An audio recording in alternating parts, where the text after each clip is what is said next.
Tadavaktaya namo namaha. Mandeham Sri Guru Sri Yuta Padakamalam Sri Gurun Vaisnavascha Sirupam Sagra Jatam Sahagana Raganatan Vitam Tam Sajivam Sadaitam Savadutam Parijana Saitam Krishna Chaitanya Devam Sri Radha Krishna Padam Sagana Lalita Sri Vishakan Vidamscha.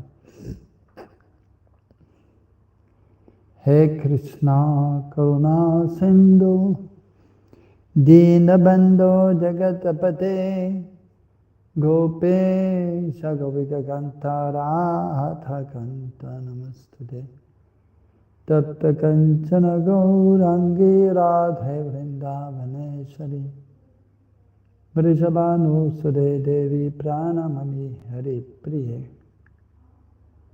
Manchakalpa Tarubhascha Kripa Sindhu Vyahevacha Paditanam Pavanebhyo Vaishnavebhyo Namo Namaha Sri Krishna Chaitanya Prabhu Nityananda Sri Advaita Gadadhara Shivasari Gaura Bhaktivinoda Hare Krishna Krishna Krishna Hare Hare Hare Rama Rama Rama Hare Hare Jai Namananda Rupam Murare Viramidane Jadar Madhyana Pujadiyatam Kattamapi Sakridatam Muktinam Pranamam Ritam Ekram Jivanam Bhusanam Me. So we are reading from Jaiva Dharma, 4th chapter. Vaishnava Dharma is Nitya Dharma.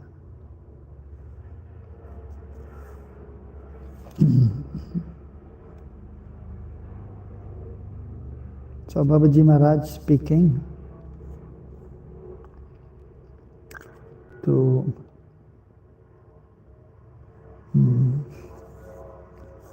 Lahiri Mashai.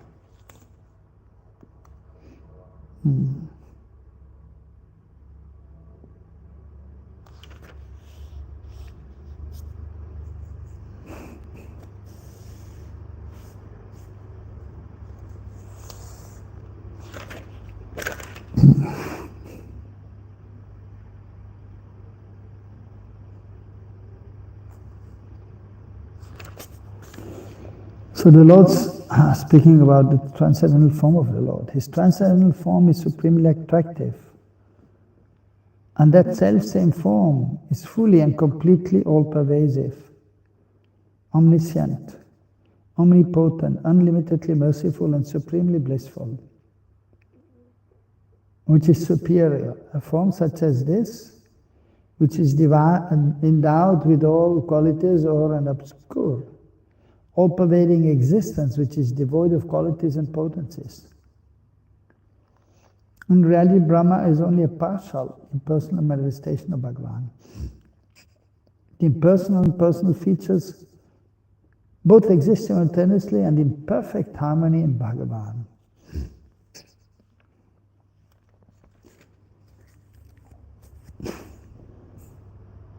So,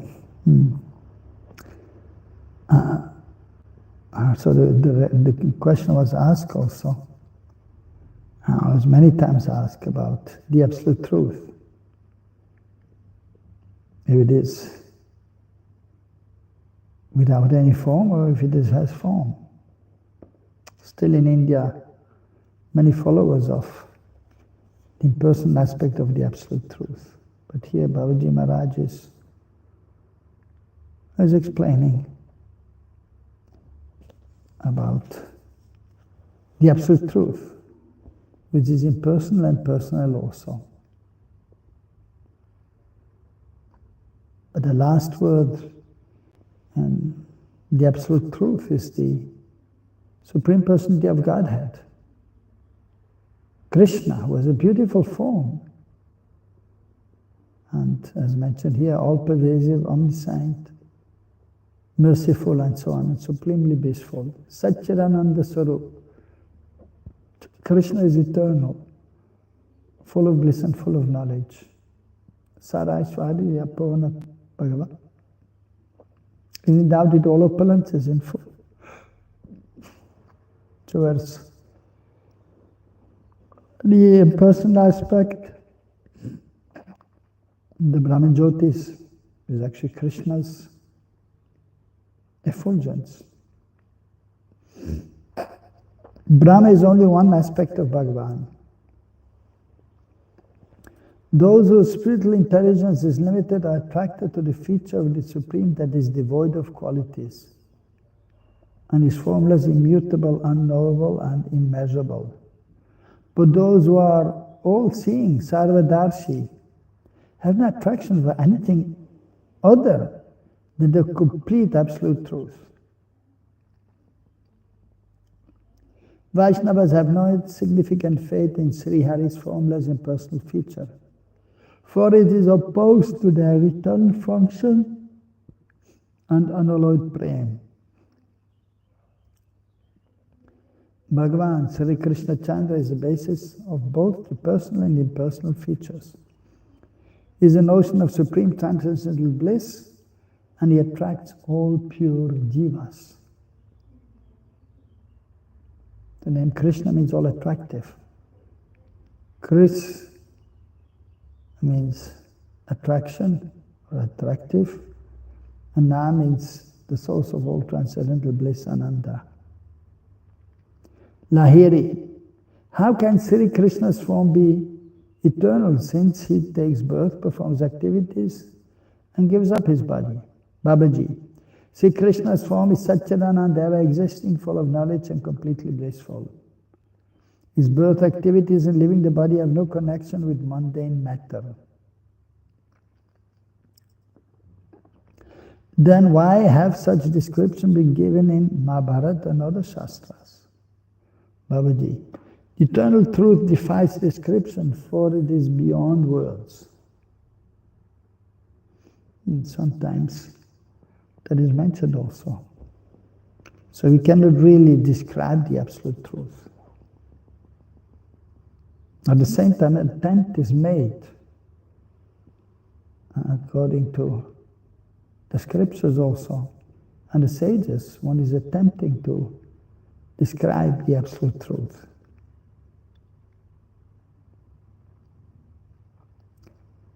But then yes, ultimately only by performing devotional service, and then one can transcend this material body, material existence, and then one can realize the absolute truth, and then one can attempt to speak about the absolute truth. And something can be conveyed with the words. So the pure soul in the spiritual aspect sees the transcendental form and pastimes of Sri Krishna. But when he describes that supreme reality in words, it appears just like a worldly mundane history. Those who are eligible to extract the essence from Shastras, such as the Mahabharata, experience Krishna's pastimes as they are. However, when people of mundane intelligence hear these descriptions, they interpret them in different ways. So the pure devotees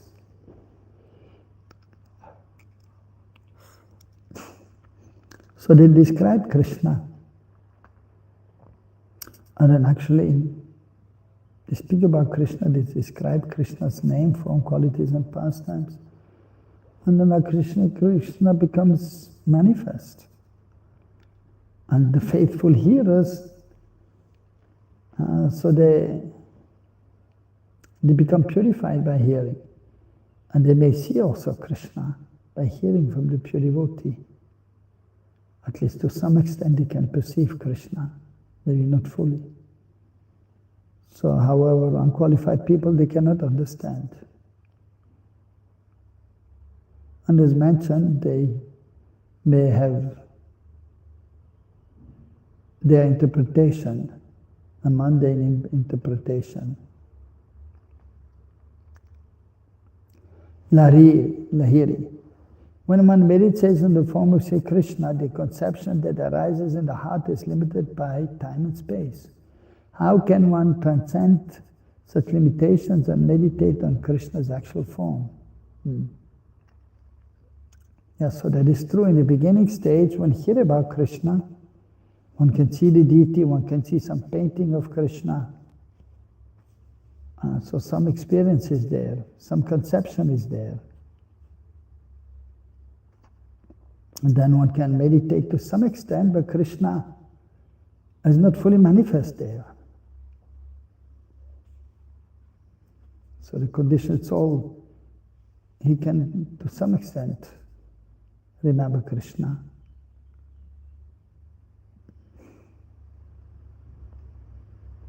But unless and until one becomes pure, then one cannot really see Krishna as he is. So Babaji Maharaj is saying, meditation is an action of the mind, and as long as the mind is not fully spiritualized, one's meditation cannot be spiritual. Chinmay. Bhakti purifies the mind so that it gradually becomes spiritual, and when one meditates within the mind that has become purified in that way, such meditation suddenly becomes Chinmay. So it is a process of purification of the mind, of the consciousness. And then slowly but surely one can see Krishna better and better. And when one is pure, then Krishna will manifest. But if one is not pure, then there's some conception there in the consciousness. But so just like in Ashtanga Yoga, so Dharana, Dhyan, and then Samadhi. In Dharana, one can hold the form of the Lord to some extent, but Krishna is not completely manifest there because the practicing person is not pure. But the more pure one becomes, the more Krishna as a remembrance will be there, and then it becomes, as mentioned here, Chinmay, spiritual. And then Krishna actually appears. Sfurti is there, manifestation of Krishna. When Bhajanana and the Vaishnavas chant Krishna's name, the material world cannot touch them because they are Chinmay. Internally they are situated in the spiritual world as they meditate on Krishna's daily pastimes and relish the bliss of confidential service. So that is actually the goal. Sometimes we hear the Bhajananandi and Goshtyanandi. And Prabhupada has explained. Goshtyanandi, those who are preaching, they're superior. So because they are kind, they are merciful. But ultimately, if one is a pure devotee, it does not make any difference. He may be doing bhajan, like the Bhajananandi, or he may be preaching. But pure is pure. And usually the Bhajananandi, so by doing his bhajan, and then actually he's purifying the atmosphere. Just like he can purify the whole world. Vandinanda vraja strinam padarenam abhikshnasa yasam harikatodkitam punati bhuvanatrayam. So this is a verse from Srimad Bhagavatam, 10th canto, 47th chapter. Uddhav is glorifying the damsels of Braj. Vandinanda strinam, Vandinanda vraja strinam, the damsels of Braj. Nanda Vraja, Nanda. So Nanda Maharaj is the king. So those in his kingdom, the gopis especially, and amongst them Srimati Radharani. She is the foremost. Vande Nanda Padarenam abhikshasa. He's saying, Abhishna, I want to bathe myself with the dust of their lotus feet, because they are most exalted.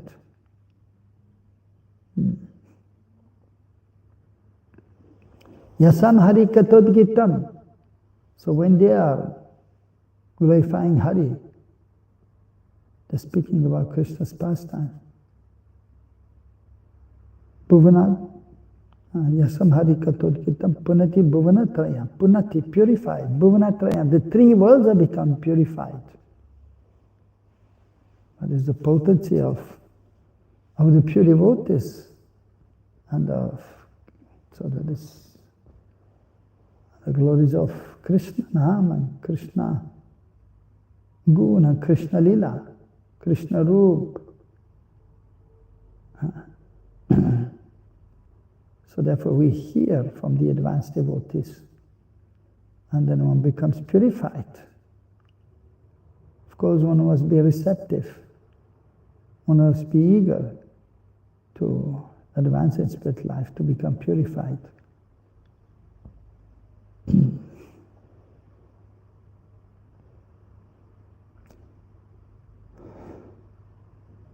So Bhajananandi, they're doing their bhajan, they're remembering Krishna, they sing Krishna, they are not touched, as mentioned here, by the material world.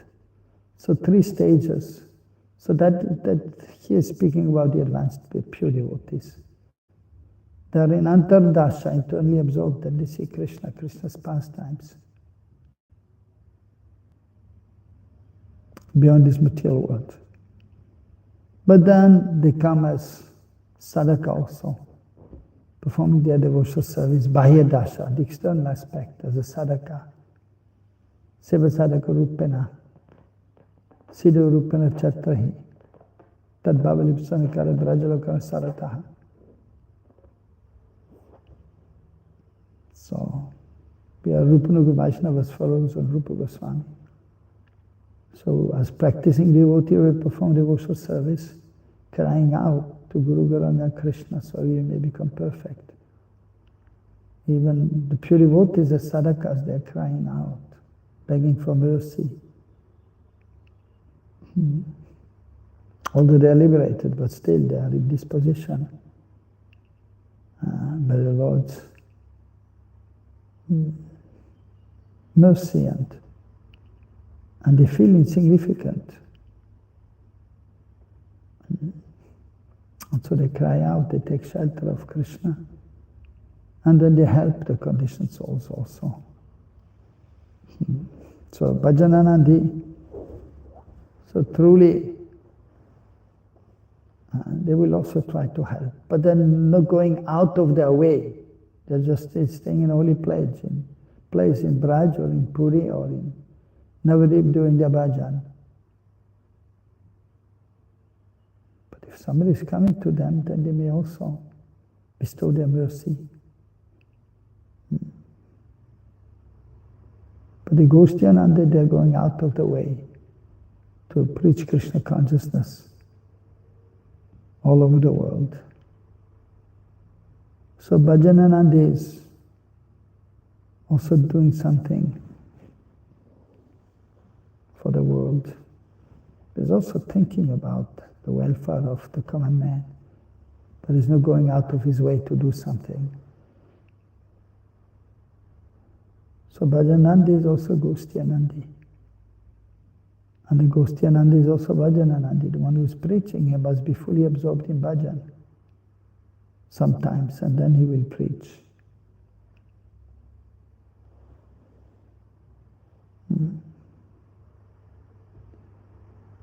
So there's practically not much difference.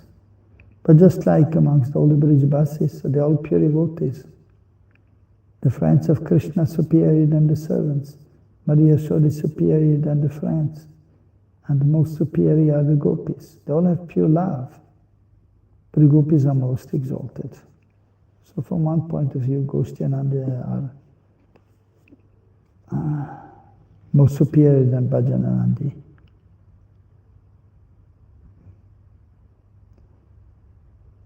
And so here the point is also made. They are situated in the spiritual world and they meditate on Krishna's daily pastimes, Ashtakaliya Lila. And so they meditate and ultimately they can see the pastime, Ashtakaliya Lila. And then after giving up the body, they can go to Krishna, or he performs his pastimes in this world. That is Naimittika Lila, and then he can enter. When he's coming to his proper age, Kishoryavasta or Kishoravasta, or whatever the relationship may be, and then entering Krishna's pastimes. So the sadhaka is practicing to remember Krishna, and both actually, the Naimittika Lila, the pastimes in this world, and Ashtakaliya Lila. First, we should try to remember Krishna's Naimittika Lila, and then we may try to be absorbed. And the Ashtakaliya Lila.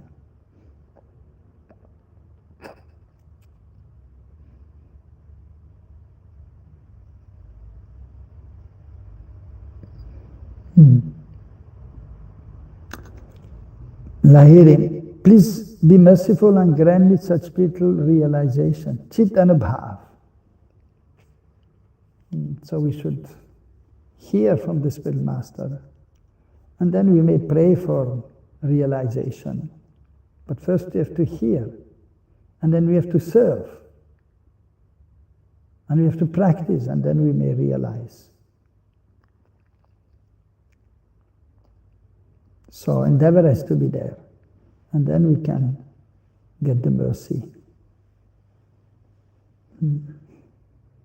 Babaji, when you abandon all material doubts and mundane logic and constantly apply yourself to Sri Nam, spiritual realization will quickly arise within you of its own accord.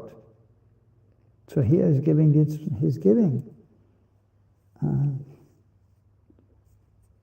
the reply, so it's not just that the spiritual master will give a realization, here you take it, you realize now. No, first you have to give up all doubts, and one has to apply oneself to chanting the holy name, Sri Nam. And then one has to try to become free from material attachment. And then by chanting Krishna Nam, then the realization will come. So the spiritual master is giving guidance. Blessings are there, but then one has to also endeavor. The more you resort to mundane logic, the more you will subjugate your mind to material bondage. The more you strive to initiate the flow of Nam Ras, the more your material shackles become loosened. The spiritual dimension will then manifest in your heart. So first we should have faith in the holy names, Nam Shraddha. And then, so we should be fixed in that Nam Nishta.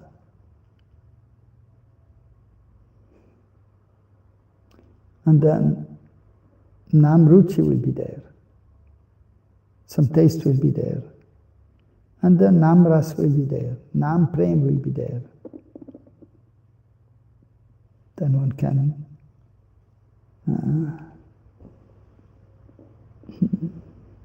experience directly Krishna,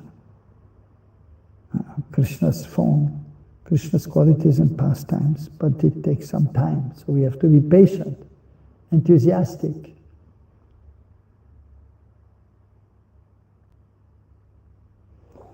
Lahiri, please be merciful and explain what that spiritual experience is.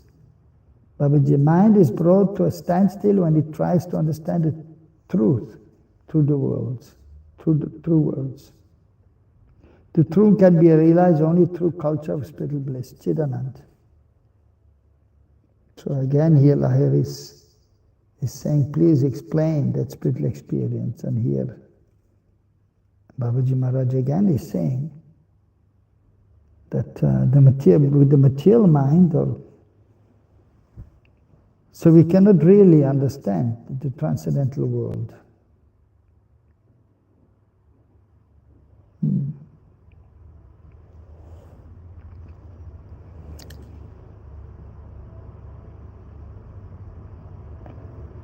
So if one is in the most material nature, one cannot understand, one cannot realize Krishna.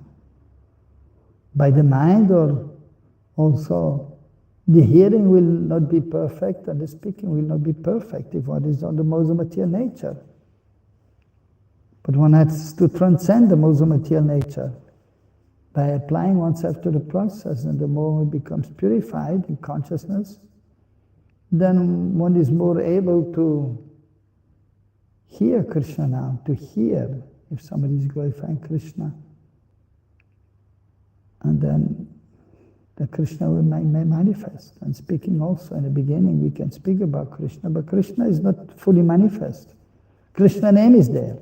But if the pure devotee is speaking, then Krishna is manifest there, on the tongue, or in the words, Krishna, Krishna, then Krishna is there. Means Krishna's roop, his beautiful form, Shyama Sundar, Tribang Lalit, his form bent in three places, Pitambara Vesh, yellow dhoti, Siki Pichi Molin, is a peacock feather in his crown. Murlidhar is known as Murlidhar, he's holding the flute, or Venudhar, so he has the flute.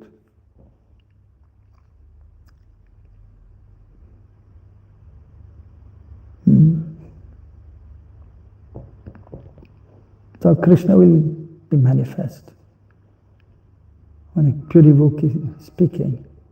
But then again, so if the hearer is not yet sufficiently purified, even if he's hearing Krishna, so but he will not really fully appreciate Krishna or see Krishna. So but one must be receptive. One must have already engaged in devotional service, and then we may, by hearing, then we may see also Krishna. If the pure devotee is speaking, then one may see Krishna. Hearing is also seen. If one is hearing properly, then one can see Krishna. But one must be qualified, then one can see Krishna, otherwise not. And then by hearing from the advanced devotee, then Krishna will manifest, and he may stay in the heart if we have sufficiently heard. And one is sufficiently purified in consciousness. If one is not purified in consciousness, Krishna will not stay there in consciousness, in the heart. But if the consciousness is impure, then Krishna will stay there, in the heart.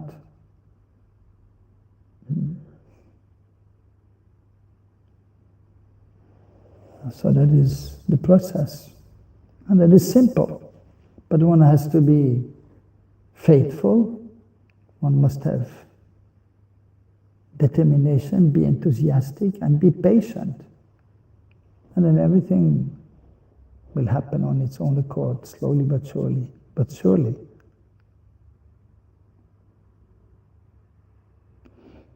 So he's saying the truth can be realized only through culture of spiritual bliss, Chidanand. Give up all argumentation and simply chant Sri Nam for several days. Right? Several days, and here appears in this description here that very quickly they make advancement. Here all these devotees. So, but that means in previous life they're already practicing. And so if we practice now, or maybe for lifetimes, then we may have the ability to appear where Mahaprabhu appears in one of the universes, or maybe just after he left, and we can be with the devotees, who are pure devotees. That is our aspiration for next life. And then we can think of going to Golok, to where Krishna performs his pastimes in one of the universes.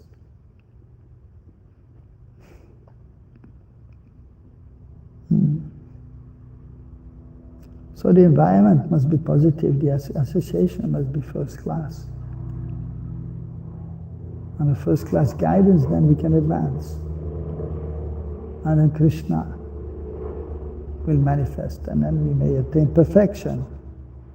So,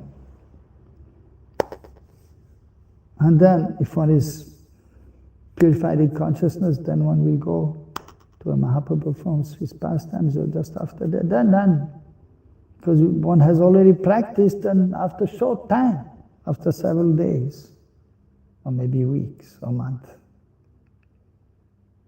they will attain perfection.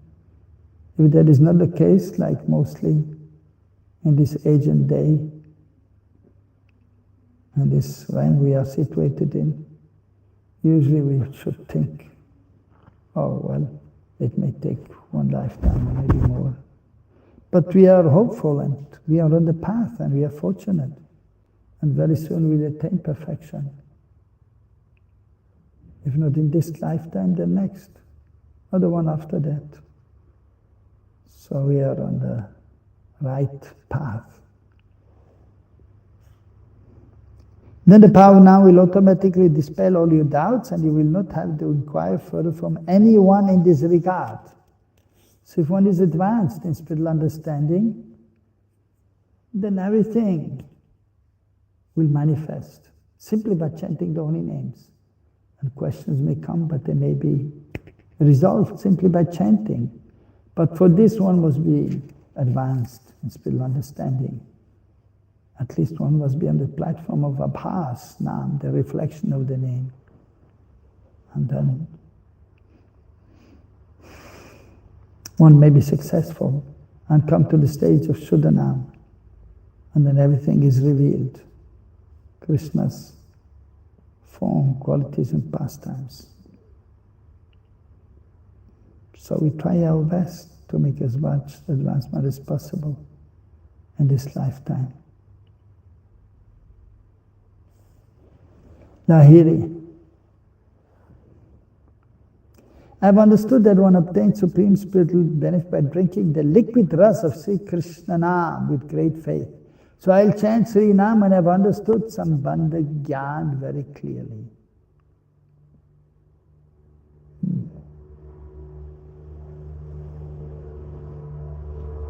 So Sambandha Gyan. So here he is not completely convinced of everything, so he's not ready to chant Harinam, but he wants to understand Sambandha Gyan.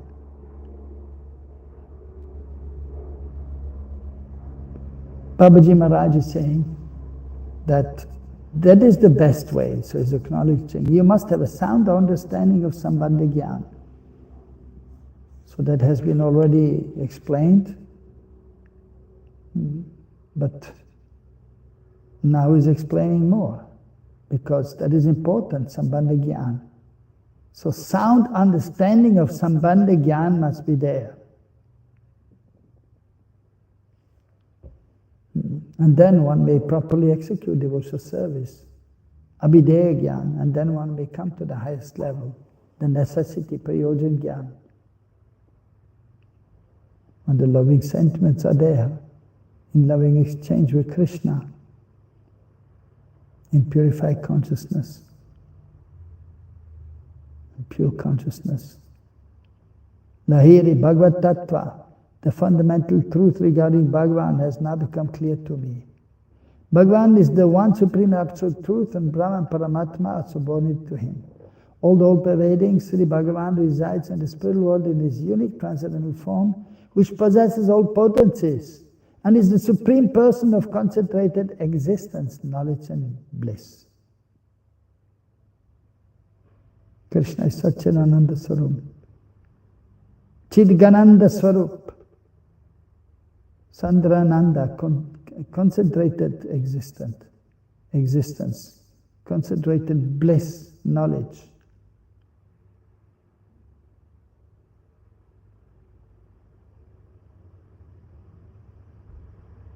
Substantial, Vasta, the real thing, is Krishna's transcendental form.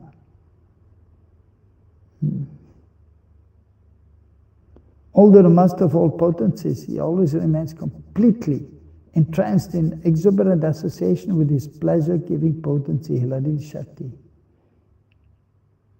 That is Srimati Radharani. Now kindly instruct me about Jiva Tattva. Babaji Mahashai. The Tatastha Shakti or marginal potency is one of Sri Krishna's innumerable potencies. Issuing forth from this material potency are the entities who are situated between the Chit Jagat and Jar Jagat and which have the potential to associate with either. These entities are known as Jiva Tattva.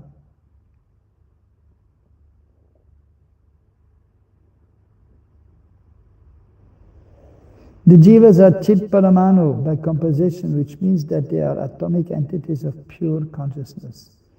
Chit Paramanu. Anuchit Vastu.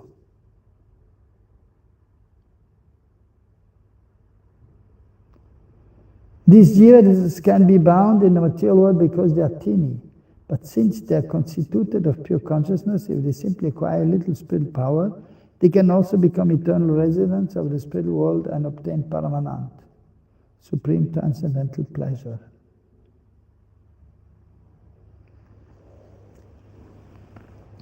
There are two types of jivas, mukta, liberated, and baddha, bound.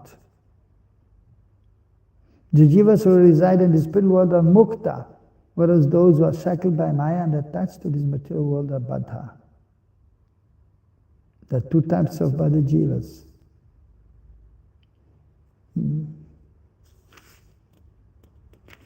Those who are spiritually awake and those who are spiritually unconscious. Udit Vivek and Anudit Vivek.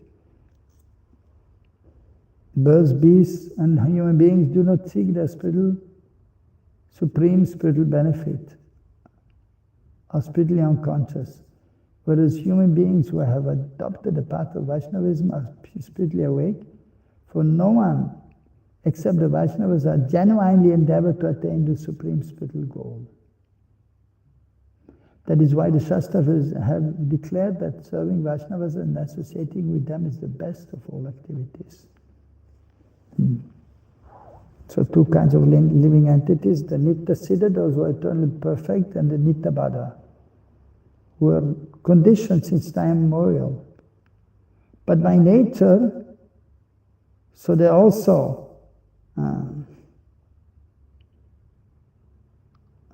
Anuchid Vastu, Chit Paramanu, eternal spiritual beings. Jivara Swapo Krishna Nityadas, eternal sons of Krishna, but they are conditioned. So first the spiritual condition, Nitya Baddha, and then when they come in this material world, they become materially conditioned, as explained here. And then there are two kinds. So those who are in a human form of life, so they are Udita Vivek, so they have actually the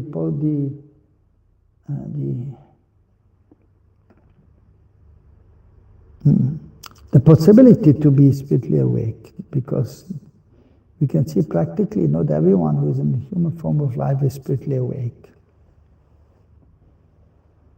Many are spiritually unconscious, and they are actually just like, from one point of view, just interested in eating, sleeping, working and defending. So, which are known as the material propensities. And if a human being is only interested in these things, eating, sleeping, mating and defending, he's just like an animal. Pashu hi saman, just like a pashu, like an animal. But the possibility is there of, the ability is there to inquire about the absolute truth, to engage in spiritual activities, and to perfect one's life. And that should be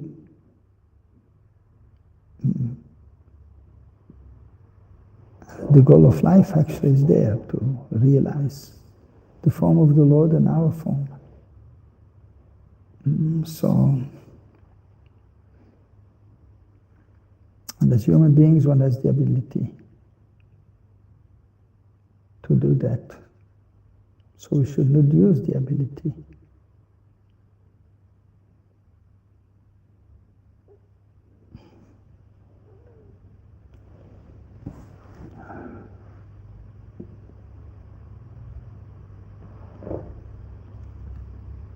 So only the Vaishnavas are actually properly endeavoring to attain the supreme spiritual goal, that is the Supreme Lord.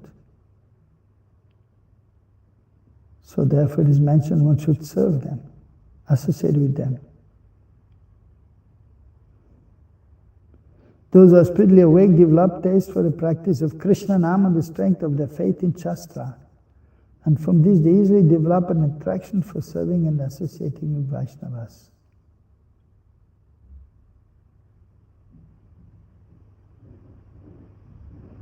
So here, those who are spiritually awake, so they will develop a taste for chanting the holy names. Because they have faith in the words of Hari Guru Vaishnava, Guru Sadhu Shastra. And then they will associate more with the devotees.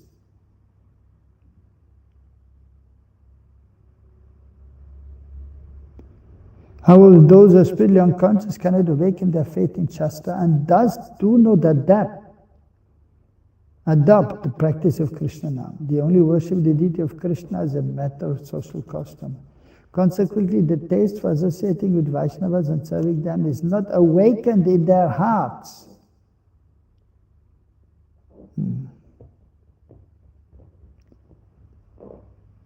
Lahiri Maharaj, I have understood Krishna Tattva and Jiva Tattva. Now please explain Maya Tattva. So that is there in Sambandha Gyan. When we learn about Krishna Tattva, when we learn about Jiva Tattva, and when we learn about Maya Tattva. Babaji, Maya is the material function and is a potency of Krishna. This potency is known as the inferior potency, Aparashakti, as Krishna says, or the external potency, Bahiranga Shakti, as Krishna is explaining also in Bhagavad Gita. Of course, ultimately, Samaya, that is also coming from Krishna. And the internal potency is there, Yoga Maya, Krishna's potency.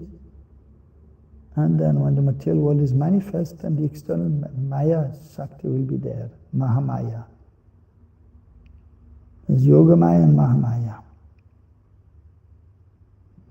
Yoga Maya is the internal potency, but when the material world is manifest, then Maya Shakti will manifest the external potency, Bahiranga Shakti. But so Maya Shakti is also servant of Krishna, and her duty is to keep the conditioned souls in illusion, or to pull down those who are practicing to get out of it. So only by serious, sincere effort, take shelter of the Spiritual Master, of the holy names, one can become free from Maya. And that is not easy.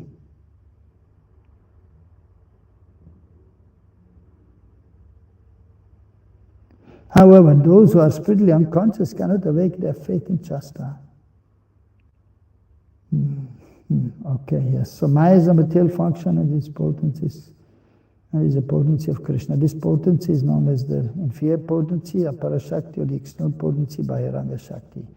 Maya remains far from Krishna and Krishna Bhakti, just as a shadow remains distant from light. Of course, so from the one point of view, so Maya is far from Krishna and Krishna Bhakti. So it is just like a shadow. So, but the shadow is actually near from the person that we know. And Maya, so we say Maya Devi, so she's a servant of Krishna. She's doing that thankless task. And so she's expansion of the internal potency. So from one point of view, so Maya is far, but from the other point of view, she's connected to Krishna. Nothing is separate from Krishna. Even material world is not separate from Krishna. Everything is included in Krishna. Even the Bahirmukh Jeev, the living entity in his material world. Sometimes it is mentioned, separated part and parcels. But actually we are never separated from Krishna. Not possible. We are always connected to Krishna. But our true spiritual existence, true spiritual form is not manifest yet, but it is there.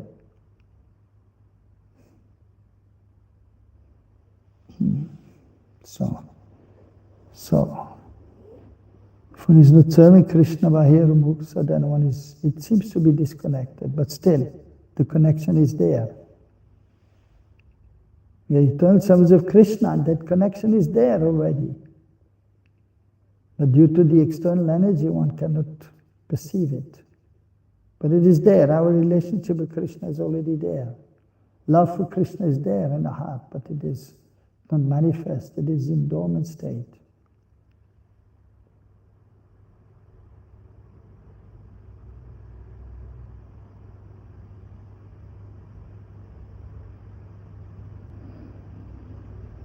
Maya manifests the elements of earth, water, fire, air, sky, mind, and intelligence. The 14 divisions of planetary system, and the egoism by which one identifies the material body as a self. Both the gross and subtle bodies of the body Jiva are products of Maya.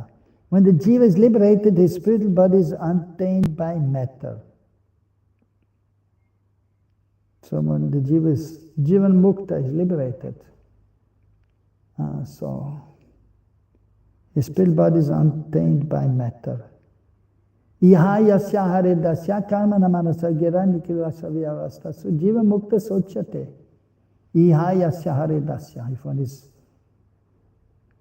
understanding that we are servant of Hari, and therefore kamana manasa gira, one is engaging one's activities, the mind, and gira, the words.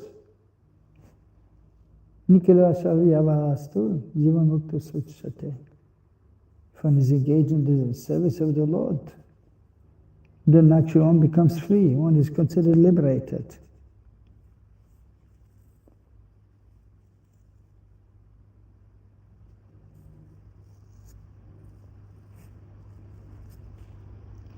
So, but that will take some time.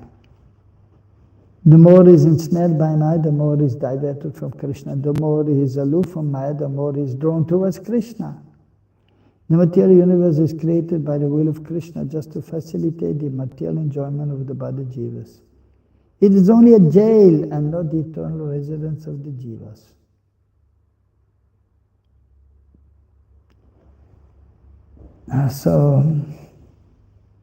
But everything is manifested by Krishna's will.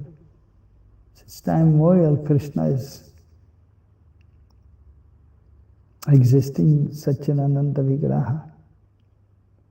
Ishvara Parama Krishna Satchidananda Vigraha. Anadi Radhe Govinda Sarva Karana Karanam. He is the source of all, of everything.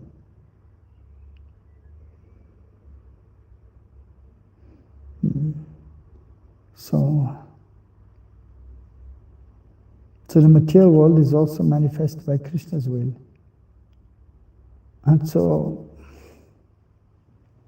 here mentioned to facilitate the material enjoyment of the body jiva. It is only a jail, not the residence of the jivas. So the jivas, they belong to the spiritual realm. But because they are tatastha shakti, marginal potency, and because they are infinitesimal, tiny, so they can be under the internal potency or under the external potency. And then once they are under the external potency, So they are endeavoring for enjoyment. But Krishna, so actually wants all the jivas to be engaged in this seva.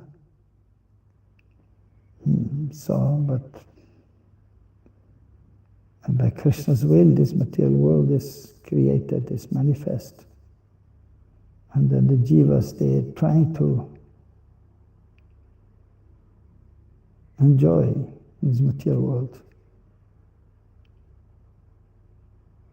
So of course, Krishna, he wants all of them to serve. So, and the other jivas, because of modes of material nature, so they are running after sense enjoyment.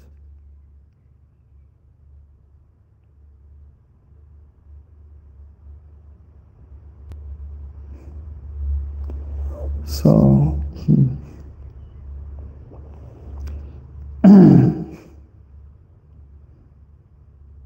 by nature, everyone is servant of Krishna. So the serving propensity is there. And it's mentioned that when they come in this world, when they fall from the Brahmajyoti in this material world, so some, they may look towards the spill world, and they may go there.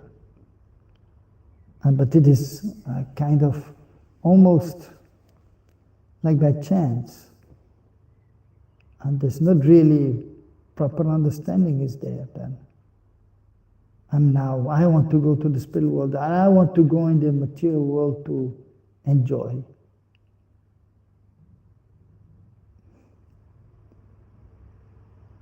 So, but because ultimately the Lord created this, by His potency, two kinds of jivas are there. Nitya Siddha, they're always serving with Him. Nitya Bada, they're by nature also servants of Krishna, but they're manifest in this world. Of course, before they're in the Brahmajyoti as Nitya Bada, but then they come in this world when the material world is created. Through, of course, through Mahavishnu. Because in the material world He is there, but ultimately we are servants of Krishna, or servants of Vishnu, Narayan, Ram.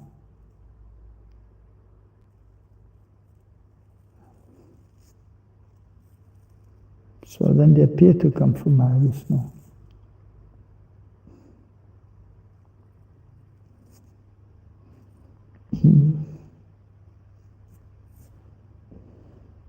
But so in this position as Nitya Bada, they don't really have an idea of this material world, but once they fall there, then in this material world, then they are under modes of material nature, and then material enjoyment will be there. And they don't understand anything, what's going on in this material world. But by coming in contact with Guru, Sadhu and Shastra, and by the Lord's mercy, they can understand something.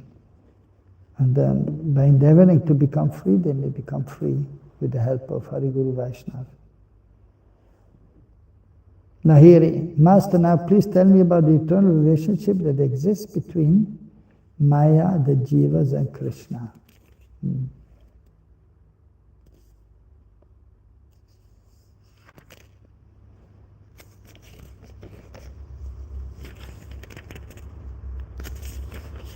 So,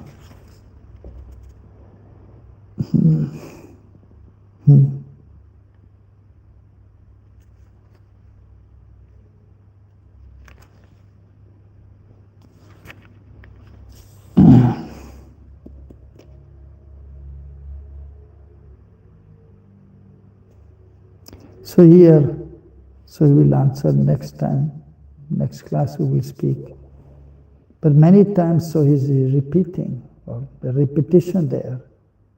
So just that, so that the sadhaka may properly understand that it may be embedded in their consciousness. So by hearing, I just like to emphasize sometimes, we say 3 times, chant the holy names, chant the holy names, chant the holy names. So by repeating them, we can understand.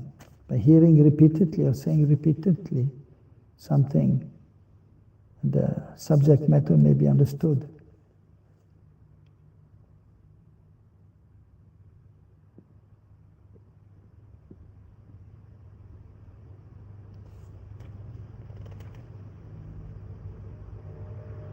So you're basically speaking about Sambandha Gyan in this section here.